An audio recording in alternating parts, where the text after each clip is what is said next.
Hey, it's Nick from the All-American Reject. Hey, this is Dwayne Beck. Hi, this is Tino Troy from Praying Mantis. And you're listening to Unlikely Places Pop and Rock Radio Show. Now a talk show. And I'm your host, J.Edmond, with... Greetings, this is David Skaff, the Noise Curator. And this is Matthew Grimm, editor and co-host for... Unlikely Places Pop and Rock Radio. Ow! Perfect. Hey guys, it's your host, J.Edmond. Almost said Vinyl Man Jeb, because I got a guest that was on here back in the day when we ran Unlikely Places on Mad Wasp Radio. So here with me is Matt and Dave as always, and Ken Stringfellow of the Posies as well. Hello, hello. Hello, everybody. So yeah, we're going to start off today. We have a show coming up in New Haven at CAF 9, which is insanely cool. It's J.Edmond and the Astronauts, me and my full band, Zach Anderson and Postcards from Cincinnati, all happening December 18th. You can get your tickets now at the ticket link that we'll put below, and it's $10. Come join us. It's a Wednesday night. You got nothing going on a Wednesday night. Come on. Come join us. And Dave, we'll start with our first segment. We'll move right into music history. Let's do that. This week in rock and roll history, our first bit for this show is on the Monkees, and they actually have two things that happened to them in rock and roll history, both in the same year and this week. In 1967, the Monkees album Pisces, Aquarius, Capricorn, and Jones came out. But I think more importantly, Daydream Believer is a song that came out this week. And that was actually composed by American songwriter Jon Stewart shortly before he left the Kingston Trio. It was recorded by the Monkees with Davy Jones singing lead. The single reached number one on the U.S. Billboard Hot 100 chart in 1967 and remained there for 4 weeks and peaked at number 5 in the U.K. And it was the Monkees' third and last number one hit in the U.S. Oh, I love those guys. I have that album here. It's my favorite Monkees album. So when I saw that list, who doesn't love the Monkees? They're great. Yeah. Though also in rock history this week, Led Zeppelin in 1971, they released the song Black Dog. It was the first track on the band's untitled fourth album from 1971, which has become one of the best-selling albums of all time. The song was released as a single and reached the charts in many countries. It is one of the most instantly recognizable Zeppelin tracks. And again, who doesn't like Led Zeppelin? Right. You got the Monkees and Led Zeppelin. We always go, yes. And staying kind of in that zone, our last bit of rock history from this week is Nirvana. And they released Smells Like Teen Spirit in 1991 from the band's second album, Nevermind. The unexpected success of the song propelled Nevermind to the top of several charts at the start of 92, an event often marked as the point where grunge entered the mainstream. Ken, you guys performed with Nirvana, right, as the Posies? Did you guys do a show? No, we never performed together, but our history is pretty interesting. We shared a sound engineer, Craig Montgomery, and so that kind of put us in the same family group as Nirvana. Plus, then they signed to DGC, the label that we released our albums on, so we were even closer. But even more interesting, and for whatever reason, it's always been a bit of a head scratcher, but they never had a practice place after a certain point. They just got so busy, and they moved away from Tacoma and all this kind of stuff in Olympia where they'd been living, and they're kind of living in Seattle, It's just kind of chaos around Nirvana because it's just things were changing so fast all the time. And they used our rehearsal place. Oh. More than one rehearsal place and more than one location on several occasions. And even stranger is that our second location, which was in the Capitol Hill neighborhood of Seattle, there were multiple rooms in there. And one of the rooms in the same complex belonged to Hole. Oh. So I'm like, why didn't they just use that room? I never really figured it out, but it didn't matter. They used our room, and that's cool. They paid us way too much money, which we didn't ask for. They just wrote us a check and like, oh my gosh, that's our rent for a while. They were generous. They loaned us gear when we went on tour. Like Craig could borrow, they had like a bunch of Marshall stacks and stuff like that. We could borrow from them. And of course, there are many times. So there was a woman in Seattle who was our local Geffen Records, which was DGC's parent company, representative, who did all the radio promotion and everything for the whole region, Washington, Oregon, Idaho. And her name was Susie Tennant, and unfortunately, she just passed away about a year ago. But so Susie had this apartment in the Ballard neighborhood of Seattle, and every night, because we were all out every night at different shows and stuff like that, and every night the after would be at Susie's place. And so, I spent many an evening partying down with Nirvana or Mark Lanegan or whomever you can think of. At Susie's. She was a great person. She was super cool. It's a huge loss for the music community. She'd been really struggling with health issues for a while. But while she was with us, she was a buoyant spirit and a lot of fun and a very caring person. I like that, and it's a perfect segue into the mental health and health section of the podcast. So, but the biggest thing for me going on, which I'll bring up in the mental health, is books to read to help you through a hard time. And for me, it's been right at this moment, I am working on the Artist Way 12-step program, which I'm on week 6, which has been really good. It's changed my way of thinking. I have a mantra on my wall that I repeat every day when the negative thoughts come in. I honestly think that the bipolar side of me can be worked with, and to the point where it's actually controllable and actually able to work through it because of these mantras, because of the work. And it's sad to see that others don't put the work in, but you can't make that happen. You have to do the work yourself, and you have to really believe in what you're doing. And the success principles, Jack Canfield has really helped me as well. The guy that wrote Chicken Soup for the Soul. He wrote the success principles, and amongst kind of follows up what I said last week with the 4 agreements. And I'm also reading the 5th agreement now too. I've never done this much reading before, but I'm doing it. But and the Artist Way week 6, week 5 was brutal. I had to watch no TV, no radio, no reading, had to just allow my antenna to be clean. And I did it.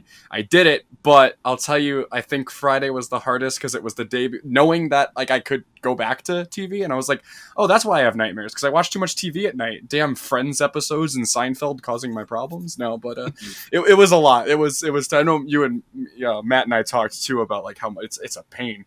A lot of communications classes will do this kind of thing to really see what you're in for. And I think that's the mental health segment for me. I'll move right into the Ken interview right after our little Nirvana playing here, since there we go. And then, so my first question for you, my friend, haven't seen you in a long time. Very excited to be hanging out next week as well. That's great. And, what is the story behind, you get to pick one of your songs off Circuit Breaker and tell the story. I would love to hear that. Oh, okay. Wow. Well, let me just scroll through the titles here. Sure. And trust if that's what God wants. There's the tears tumbling. I mean, the work as a whole, my album Circuit Breaker, the title itself talks about, sort of breaking patterns, that are ingrained in yourself, what psychologists might identify as maladaptive coping skills or maladaptive traits that, you kind of, they're the solutions that we come up with as children when the environment is not stable or sufficiently nurturing, or worse, if it's abusive or dangerous. Children have a small toolbox from which they can bring a few, because their worldview is primitive. They can bring a few solutions to try and cope with a situation that's really difficult. And those coping solutions tend to get ingrained, and then you bring them along into adulthood and they really don't fit. And so Circuit Breaker refers to that. And then, of course, there's bigger patterns, societal patterns of kind of folklore and shared delusion, mythology, etc., that we have around us all the time. We speak, our society, everyone, takes certain things as truths which aren't true at all. And of course, talking about mental health, there's all sorts of cliches and ways that people, what do they call that? They weaponize psychological terminology. for their own benefit, and they misuse the terms all the time. These kind of things are rampant, like the way people use the word gaslight or narcissism or whatever, that they 99% of the time are misusing the terms. And so it's about breaking these patterns too. You have this, your own self-work to do, and then you have, if you can make some progress there, you might be able to take it further and see if you can influence society in a positive way, however small your influence might be. I mean, it all adds up to a greater thing. And there are, quite a few songs. I mean, every song kind of refers to this kind of concept in some way on the album, because it's such a big part of the journey of making this album. Going to therapy, and my life wasn't really working correctly for me. And my way of managing relationships and the kind of relationships I chose, people I brought into my life, was not really working. That's the least we could say. Right. And when I wanted to understand why, because I kind of hit a wall, therapy was there for me, and it was really illuminating. And then, so, on the album, there's songs like Tears Tumblin', which seems, a little, it doesn't seem like it really goes too deep into the subject of psychology, but it's really just that concept, like recognizing your own pain and working with it. Because that's what we're all trying to avoid, generally speaking. Like you were in a painful environment, shall we say, as a child, and childhood is painful for almost all children. There's just a matter of degree. There's always something missing from the full component of emotional vitamins that you ideally would be getting. And so you kind of try and wall off that pain, those painful realities, and then that becomes a habit. So into adulthood, and you don't necessarily want to be walling off painful realities. You want to just face them and deal with them, because if you keep them walled off, they retain their influence on you. But you can't master them because you don't understand them. And everything is just about understanding and acceptance.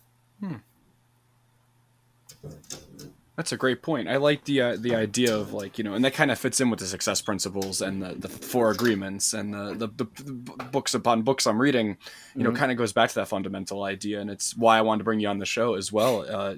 Longtime friend, and excited to see that the work is there. And I'm very excited to reconnect with you since we have, and have you here today to talk and talk about the new album, which, by the way, is fantastic. Enjoyed every moment of it, and it kind of reminds me of, as much as I enjoyed Touch and some of the Posies records as well, and Wow. kind of go from there. It's just as good. I like it a lot. So my next question for you is, something that I've been kind of working towards with the Artist Way and everything, and wanted to hear your take on it. What inspirational advice do you have for those working towards succeeding at their craft, whether it be music or art or any of that? Ooh, yeah.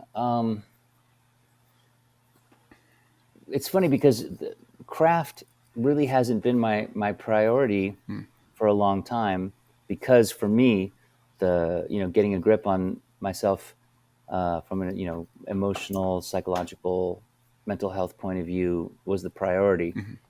And I suppose that will always be the priority, because it sort of undermines your ability to stay disciplined in certain ways, right? So if you don't have a handle on that, the problem is that, denial and avoidance are kind of natural components. It's how we survived our traumatic childhoods, in a sense. And so it's really hard to go towards, dealing with your issues without being pushed. I mean, ultimately, this is, 90% of the people showing up in a therapist's office, have hit a kind of wall. They've had, X amount of divorces, or, there's some other big looming, hard to deny kind of, failing in their life, so to speak. As far as the craft goes, I think we come down to like attitudes about, like, why are we doing this? What are we trying to achieve when we make art? And I suppose I can't really speak for everyone, but for me, it's about communication And I think communication is really like, it's not that difficult, right? You can communicate with, like, I mean, you can scream, and that's a communication. Right. It's not very nuanced, but it might, it might do the trick in certain moments. Technique, that is to say, craft, is just a way to broaden your palette of expression. It's like having a large vocabulary when you're writing or speaking, but I will say it's not necessary in terms of getting your point across. The urgent thing is to try and find that thing within you that is, true. It's an undeniable message that could only be yours, because it's the fusion of your emotions and your experiences, and each one of us, all four of us here, and however many people are listening, each one of us has a unique perspective that can only be ours.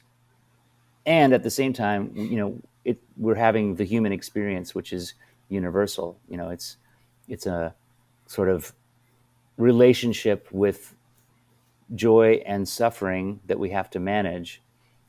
This is what the Buddhists would say, that you have to open yourself to accept the whole experience, including the suffering as well as the joy, and stop trying to focus on the one thing and make peace with the whole of the human experience, because suffering is inevitable. Right. And I know I recently have been studying a lot of Joseph Campbell as well, which is the hero's journey, which I believe why I look up to you as well, is it's the hero's journey. A hero takes a big fall. It's not overnight. It's not, you have your dragons, and the dragon might just be within you that you had to find out and have to fight it inside. So thank you for coming on the show. I'm going to pass over to Dave to ask some fun questions as well. Awesome. These are fun questions for me. Oh, good. Thanks, Jay, and thank anytime. you, Ken, for being on our show. And yes, very thoughtful, insightful responses to the questions, which I'm sure our audience appreciates too. But yes, I'm going to do a couple of softball questions for you. Okay. I think we're about the same age, born in the mid-late 60s, grew up in the 70s, 80s, and a lot of music history there. And I'm wondering, what might be your favorite rock album of all time? My favorite rock album of all time.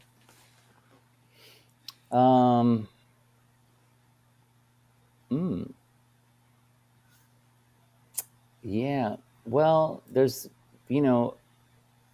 that magical bonding process, right? Because when you're a teenager, I mean, you're still discovering your identity. You're still forming your identity in many ways. And there's all this vocabulary that you're missing. And sometimes you hear an album or albums or whatever, and you go, that's it. They're saying exactly what I don't have the words for. I don't have the words to put onto that particular feeling. And when you bond with, they're like your teachers in a weird way. I mean, even though they're people that you might not never meet or something like that, but they show you the way towards expressing yourself more clearly, and in that sense, they're part of your journey of self-discovery. It's pretty big for an impersonal piece of plastic that someone that you might never meet, that you bought in a store. It's pretty powerful. It's a lot of bang for your buck. And I think that once you formulate your adult identity, it's very hard to connect in the same way to a piece of music ever again, because you start to have your own personal domain, and you might not need to put anything else in there to supplement it in a way. You can enjoy music, but it's more crucial when you're formulating your identity. So some music that was very powerful to me as a teenager, and there's still, I mean, and also we have to define rock, because as soon as you say rock, I'm thinking of like, long live rock, I need it, like it's kind of a broad term. I mean, yes. Is yacht rock rock? I mean, like, sure, why not? Yes. It doesn't have to be a specific genre, but just in the greater sense. So, I mean, I was going back recently to Life's Rich Pageant. Ooh. Because I did a set where I did an online show where I did all R.E.M. songs that people picked. And Life's Rich Pageant, when that record came out, good gravy. 1985? Yeah. Yeah, great album. Is it 86 or 80? Is it 85 or 86? It was right around there. I think it's 86, because 85 is Fables, and 84 is Reckoning, and 83 is Murmur. So I think it's 86. But I remember that record, we'd already gotten so into R.E.M. already, on the basis of those first 3 albums. And my band, I had a band in high school with some friends, and we would get together and listen to records. And Leicester's Pageant was a step up in that the lyrics were really intelligible for the first time. Michael Stipe had sort of eased back from the mumblecore aspect and started to put, the lyrics more up front, and they're really profound. And each one was like a nugget of wisdom, like, wow, so there's that. I mean, of course, as a younger person, like more like middle school, I mean, it would be hard to deny like Who's Next or Live at Leeds, both of which I listen to endlessly, or Revolver, or the aforementioned Zeppelin 4. But I suppose I identified really with the Who because they had this contrast, which is great for a teenager, of this, this kind of, swagger, this kind of testosterone aspect, because your hormones are like out of control when you're a teenager, and that over the top intensity, and of course, all the stuff when you watch the Who, watch films of them or whatever, and their visual spectacle that they put on is very active, and I definitely took that to heart. And then you get these moments of total vulnerability, with a more, shall we say, kind of woody voice of Pete Townsend, kind of delivering these soft little moments. And that, there's a lot of there's moments like that. Like think of Bargain on Who's Next, where that's pretty tough verses and stuff like that, and really rocking. And then you would get to the bridge, and it's like this, very tender, vulnerable thing. And then it goes back to being rocking. That's just what it feels like to be a teenager. Mm-hmm. I always thought Tommy and Quadrophenia were like the greatest rock albums ever made. Yeah, like honestly, amazing. Yeah, definitely great memories, and how it does identify with different parts of your life. Ken, you've been a touring musician for decades, with a wealth of experience and places that you played, shows that you've done. Do you have one or two that are like indelible, that are the most memorable kind of performance that you've done, or just come to top of mind? Many. There are many moments that I've had that are, I've had some amazing opportunities. I've been a very lucky person. Of course, I can still see it like it was yesterday. Sorry, I'm swallowing a peppercorn here. This came from lunch before this. Anyway, when I first started playing with R.E.M, and we did our first real proper tour, was in 1999. I've been playing with him for a few months already, but we've done TV shows and little things like this. So this was the first proper tour, playing big venues, and we headlined the Glastonbury Festival. It was a huge deal. For me, it's just mind blowing. I was 30 years old, still, I'd played a lot with my band and a few other interesting projects for sure. But this was a whole nother level, obviously. And what I can remember is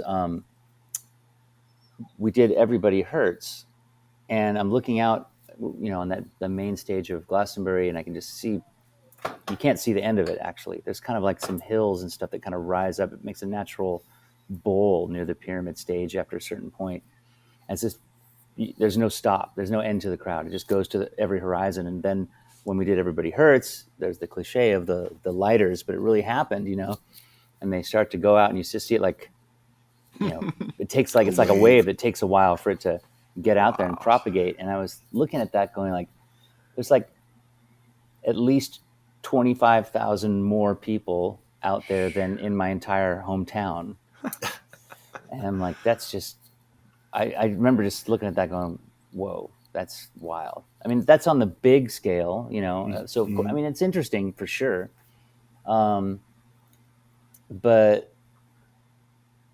I can say that on a smaller scale, there's things that I do. Again, communication is why I'm here. And part of that communication, urge comes not only from wanting to share and express and be understood and understand. Um, it's also like I'm a very curious person, and I want to understand, what it's all about. And to see things, you read books and then you can go out and maybe experience these things. You can travel to another part of the world and see if the book told you the right stuff, or, like, did they leave something out, or did they mislead you in some way? But you go to the other side and see, okay, they're the pyramids, they look like this, or you do this or that, And so for like the last 25 or so years, I've made a point to play. I took a little pause starting in COVID, but I made a point to play in a new country, at least one every year. And of course, early in your career, like we toured in Europe and did most of those places, and we went to Japan and we went to Australia. Those are the ones that are kind of on the general touring circuit. And once you do those, then you've got to branch further out, and then it gets really interesting because the world's a very interesting place, and there are things that are common to the human experience, but there are little variations that people have come up with, living in isolation, in the past, or adapting to different environments, or just having a totally different idea about how to live life. And sometimes you can't, the richness and variety of this planet in terms of both nature and culture is really astonishing. I mean, you remember like how in like Star Trek or in Star Wars or whatever, there's the ice planet. It's all ice. There's Tatooine. It's all desert. There's Dagobah. It's all jungle. I mean, I know that's a convention to help just make the whole thing manageable, but and also every alien race every alien species has only one race, right? Except for that one Star Trek episode where they were half black and white and the others were the colors were reversed. Yeah. But in general, like, they oversimplify, but planet Earth, the one we experience, is like, they're just languages and music and modes of dressing and food, and it's like you can relate to all of it, like, but it's also just surprising and amazing. So there's a few places I've been to where I've played music, and it's been such it's so out of context from like R.E.M. playing at Glastonbury, where everybody there knows every song, and they know exactly why they're seeing that band, and there's a whole culture around Glastonbury Festival and all this kind of stuff. Like, pretty much everybody there knows a great deal of information about what they're going to see, and the experience largely conforms to their expectations and hopefully offers a few surprises in there, but in a kind of safe way. Where what I like is to go to a place where my music has no context, that if we're going to communicate, like, I have to get my point across to you, the listener, without the benefits of you knowing what to expect or even speaking my language. And that's been fascinating because it still works. It still translates. We can still connect, and people can still be moved by what I do. And of course, we're usually in a situation of exchange, and people from that place that I'm visiting play their music, and I can be moved by that. And then we can share and collaborate. And, musicians all speak the same language, really, ultimately. So amongst the most interesting places, and I've been to many, getting close to 100 countries that I've performed in, Mauritania, I would say, was a really interesting place, wonderful people, and fascinating music. Holy smokes. The band that I shared a stage with, I was traveling with I'd done an EP with a band from Senegal, and we did a tour to some of the countries in the region, and we went to Mauritania. And the band that was there, I think, play a kind of, they play, sort of traditional Mauritanian music, but with rock instruments. And what that means, what's so fascinating about it is they have a microtonal scale in their music. So because down there everything's hard to get, Mauritania is pretty isolated. It's surrounded, almost the country's like the size of France and Germany combined. There's only like 300,000 people in it. Wow. And it's mostly just the Sahara. It's sitting there between Senegal and Mali and Guinea and all of this. Below them, which are like not warmer, but wetter, more, rainy places. And above them is Morocco and Algeria. And they're kind of in the middle and like just a big chunk of Sahara. And they have a little capital city that is plunked down there on the coast. So like getting instruments is not so easy for them.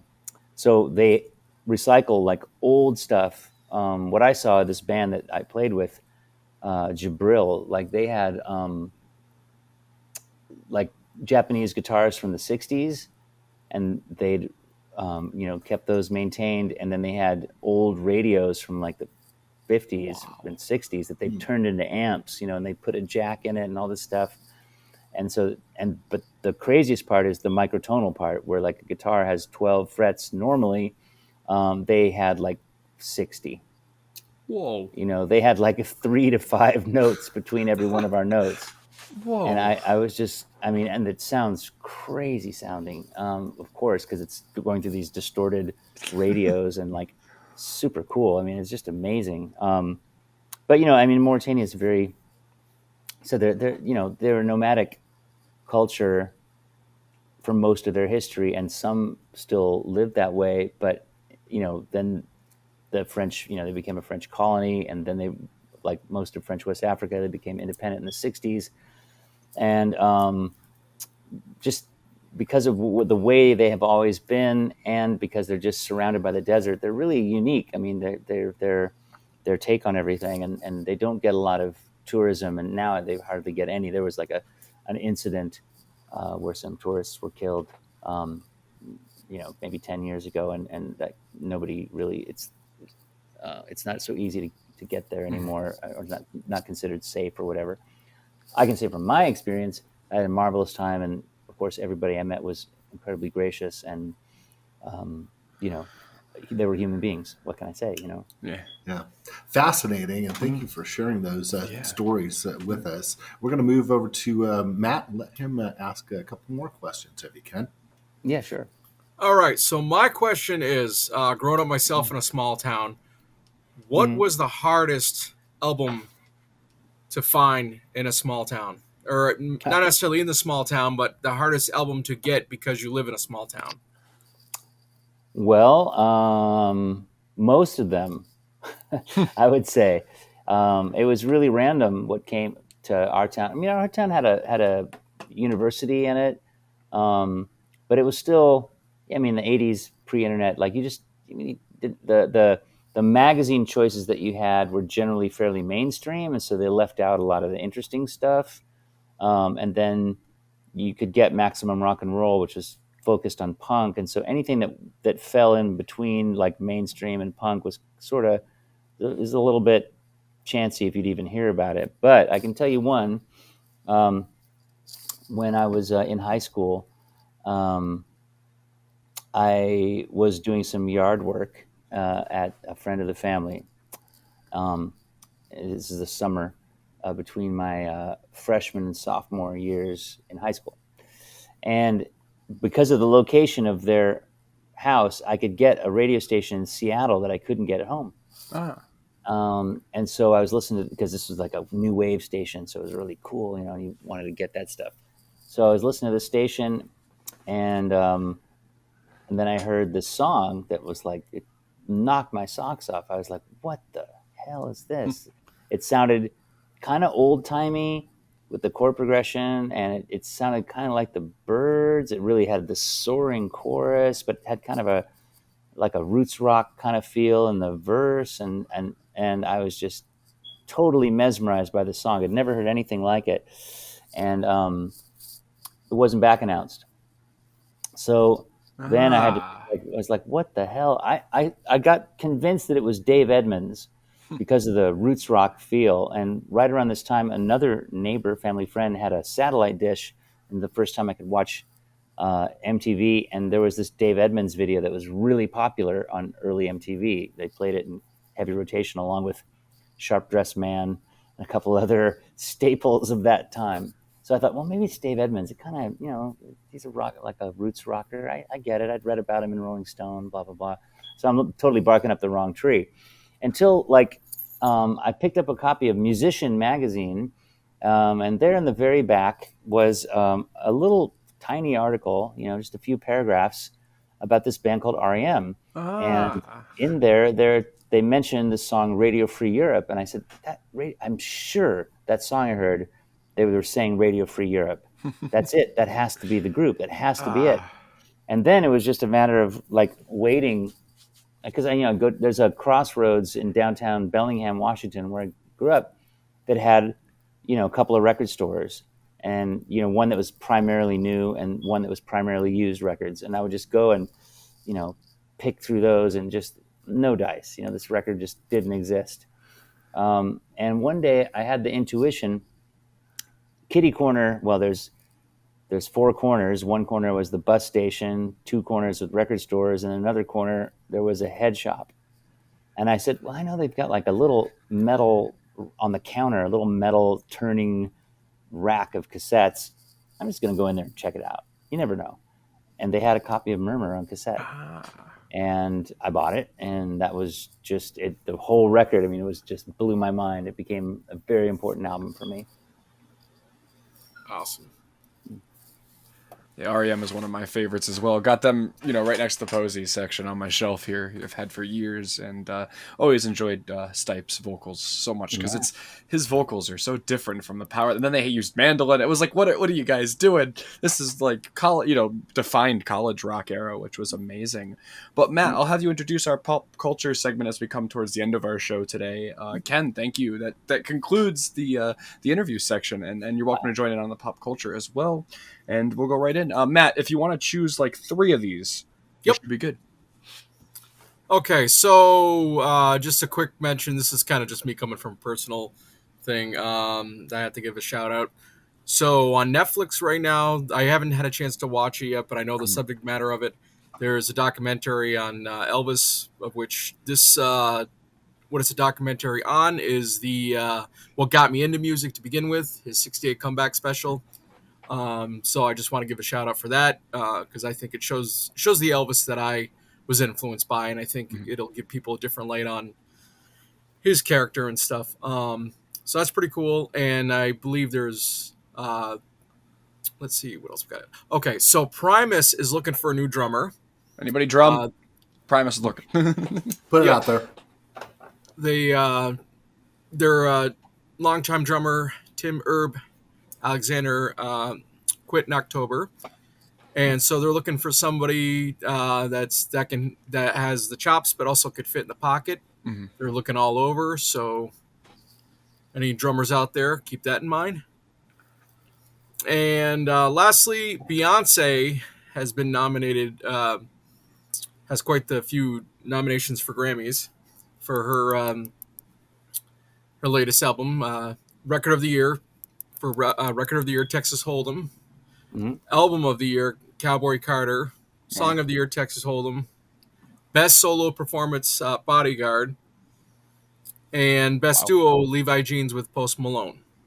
Wow, Beyonce up there with all those Grammy nominations. And it must be her week. They just announced, the NFL did, that Beyonce will be performing at a halftime show in her hometown of Houston, on Christmas Day with the Houston Texans and the Baltimore Ravens. I just hope the streaming is better than the fight. That was terrible streaming for Netflix. That was a Netflix thing. I don't know what happened there. Man, the biggest fight of the year to see Killer Mike back in the ring, and they couldn't even keep the buffering out. Mike Tyson had one opponent. Now you got the buffering as the other opponent. But wow. But yeah, Green Day's up for Rock Album of the Year as well. I saw that as too, and a couple other nominations. Green Day's back. I'll take that. I'm excited for that. Can't wait to receive the Grammy myself. One of these days, being the real ceremony, not the after party, the one where you sit like it's a graduation from high school, where you're waiting to get your name called. But very excited. Things are happening. And but thank you to our special guest Ken for coming on today. A little unique experience. Thank you for sharing those stories. I hope somebody here will be inspired, because I was all eyes and ears. Was just so excited to hear those a different take on touring. Other than it's great, we party all the time. It's no, I go to different countries and get to enjoy the culture of, and that's awesome. I like that. All right, guys, thank you for tuning in. Just want to mention we are back on Mad Wasp Radio. We are back. Our first episode will be the interview with Brian, and I think our second episode will be the one with Ken. We'll just keep with the interviews for that one. And we'll get those. Ken, I'll let you know when the show times are for that because they're starting in December. Okay. And then our socials, guys, you can follow us at Unlikely Places Radio on social media. Follow J.Edmond Presents for behind-the-scenes setup and all that kind of fun stuff. Mm-hmm. And it's just my music and my shenanigans. And you can follow us there and check out what we do, and stay tuned for as we got more guests coming up on a list of guests that we have. We're getting to them. We're getting there. But our next episode is just going to be us because we need to ravine like an old time show and get back to like how we did our first episode. So thank you guys for tuning in. Bye. See you. Bye, everybody.